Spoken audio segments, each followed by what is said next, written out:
বাংলাদেশি নাকি? আপনি এত রাত্রে যেন বসে রয়েছেন?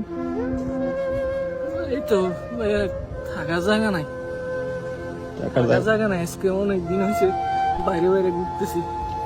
আমি আজকে 3 মাস হয়েছে সৌদি আরবে আসছি। দালালে আইনা আমারে কাজও দেয় না, কিছু না। এক জায়গায় কাজও গেছি, 1 মাস হয়েছে কামের টাকাও দেয় না। এখন একজনের রুমে থাকতাম, খাইতাম, বার করে দিছে ভাইয়া। এতদিন আমি রিয়াতে ছিলাম, এখন চলে আসছি এখানে। আগামা টাকাম আছে নাকি? আকামাও দেয় নাই, দালালে বলছে 3 মাস পরে আকামা দিব। 3 মাস পার হয়ে গেছে, এখনো আকামা দিছে না।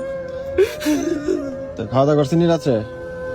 না ভাইয়া, এই দেখে আমার কাছে 5টা টাকা ছিল, তুই সকালে কি খাবো?